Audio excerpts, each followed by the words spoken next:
c'est évidemment toujours une grande joie de venir à Saint-Dié, même si c'est très éprouvant pour la santé, pour les cordes vocales.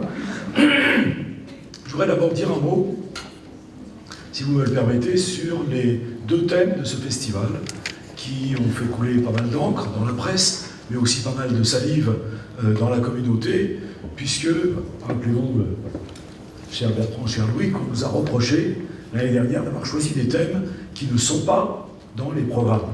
Eh bien, c'est dommage, parce que ce sont deux thèmes majeurs dans la géographie. L'un, le paysage, est une entrée formidable et très séduisante dans la géographie. C'est pas dans les programmes officiels, mais ça n'a pas d'importance, parce que sur tout sujet qui concerne la géographie, il y a une entrée paysagère.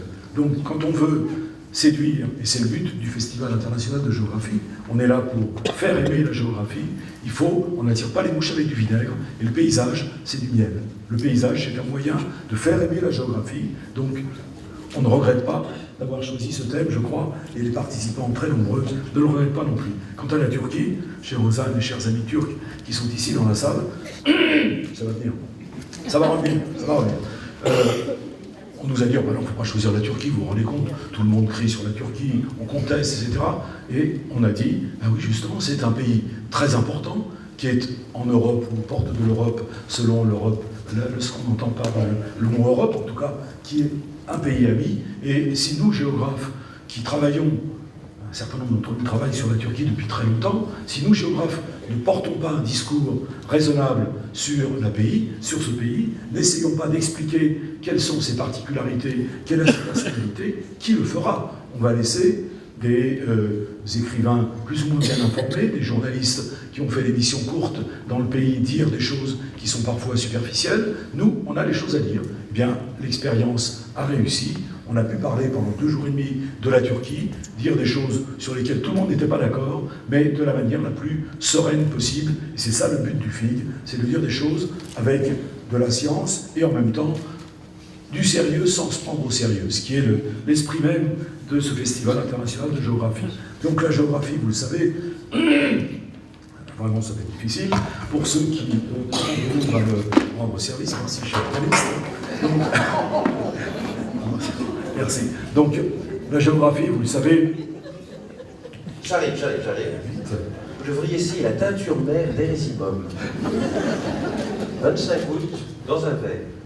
Non, puis où est mon médecin Docteur Mira? Ah oui, mais oui, Docteur Mira. Docteur, il faut piquer. Non, il fait bien mieux. J'ai donné une piqué hier depuis pas la suscité.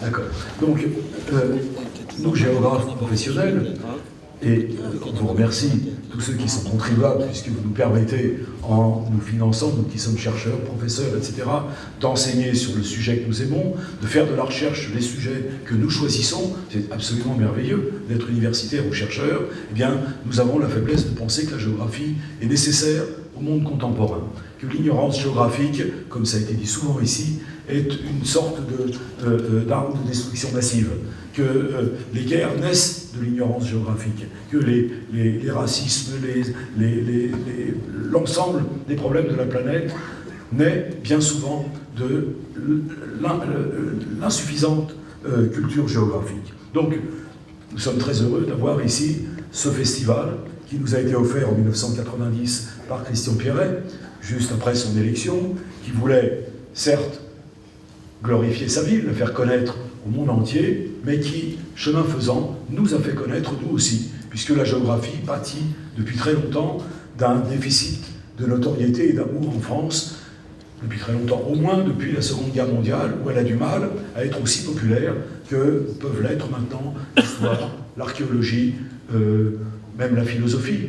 Il y a beaucoup de philosophes qui publient des livres en les vendant à des millions d'exemplaires.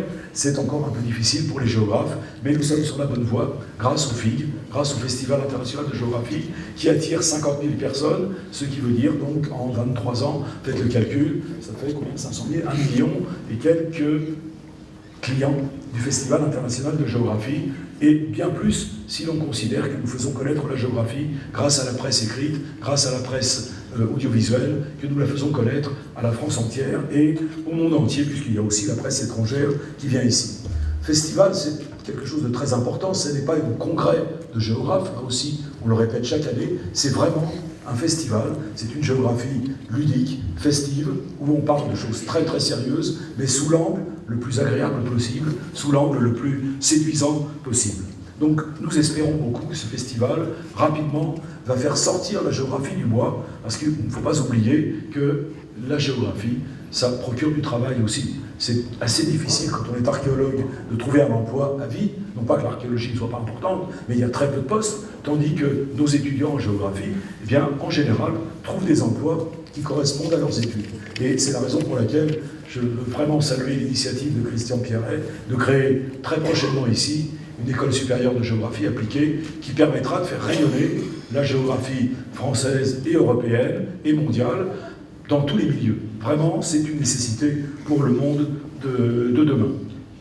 Je dois adresser évidemment mes remerciements, ça a été fait déjà par Christian il y a un instant, mais à mes collègues et amis Bertrand et Louis, et puis à Philippe Pelletier qui les rejoint cette année, parce que les géographes savent le travail qu'ils accomplissent, ils se font énormément d'ennemis, parce qu'évidemment, il y a tellement de propositions pour participer au FIC qu'ils sont obligés de dire « ben non, désolé, cette année, c'est pas possible, revenez l'année prochaine ». Et donc les gens disent « oui, c'est pas juste, il y a du copinage, etc. » Non, il y a un conseil scientifique qui se prononce et qui est extrêmement rigoureux. Ça ne veut pas dire que les propositions refusées sont mauvaises, mais il n'y a pas de place pour tout le monde, puisque, évidemment, il n'y a que 2 jours et demi, et à raison de 15 ou 20 manifestations en même temps dans la ville, on ne réussit malgré tout pas à satisfaire toutes les propositions d'intervention. En tout cas, merci du travail que vous avez fait au service du FIG, au service de la ville, au service de la géographie. Je dois remercier en tant que président de l'ADFI, qui est une association, vous le savez, pour le développement du Festival international de géographie de Saint-Dié. Je dois remercier tous les mécènes. Les mécènes, c'est à la fois l'État, ce sont des subventions qui viennent du ministère de l'Éducation nationale, de la culture via le Centre national du livre, d'un certain nombre d'autres ministères, et beaucoup de mécènes privés. Je pense que Christian les a déjà remerciés et les remerciera dans un instant. Nous avons besoin de ces mécènes. Le FIG fonctionne évidemment, vous vous en doutez, avec une très très forte aide de la ville, de ses services, du personnel, beaucoup de bénévolat aussi. Et vous avez vu, pour ceux d'entre vous qui ont pris les voitures du FIG, à quel point le personnel de la ville, puisque ce sont des gens qui travaillent habituellement à la ville dans les différents services, ce personnel est dévoué et heureux de participer à cette organisation du FIG. C'est vraiment un lien sentimental très fort qui s'est créé entre le FIG, les géographes, et la ville de Saint-Dié, sa municipalité, mais toute la population, puisque dans la rue, nous rencontrons plein de gens qui nous font des sourires, qui disent « Ah ben je vous reconnais, puis j'ai assisté à votre conférence l'année dernière, c'était formidable ». Donc c'est vraiment un lien de cœur, et nous en sommes très très heureux, parce que, évidemment, on a l'impression de jouer un petit rôle dans le lien social de cette ville de Saint-Dié. Bien sûr, la FIG, c'est aussi une équipe, donc il y a le directeur, qui doit être par là, quelque part, Frédéric Lerambeau, qui accomplit un énorme travail tout au long de l'année pour animer son équipe. Il y a les vice-présidents à la FIG, alors il y en a au moins un dans la salle, je vois Gilles Fumet. Gilbert, je crois, n'a pas pu être là aujourd'hui, mais on pense beaucoup à elle et on lui souhaite un prompt rétablissement. Gilbert Belay est une cheville ouvrière majeure du FIG, aux côtés de Marie, qui fait partie du bureau de la FIG. Et, comme vous le savez, se dépense sans compter pour le FIG. Il y a aussi donc une secrétaire qui est Jacqueline Fraisse-Morer, qui est là, voilà, très bien. Il y a un trésorier que j'ai aperçu hier, mais qui a plein de petits-enfants, donc il n'est pas là, c'est Laurent Rémy. Et puis il y a tout un certain nombre de membres de l'association qui sont très actifs pour faire vivre cette association qui est le relais, évidemment, entre la ville et les géographes. Donc tout ça, c'est vraiment une équipe très, très soudée, pourvu que ça dure. J'espère que ça va durer. Nous avons besoin de cette très bonne entente entre la ville et les géographes, parce que je dois te le redire, cher Christian, une fois encore, les géographes ont besoin du FIG, ont besoin de Saint-Dié, ont besoin de toi. Merci infiniment.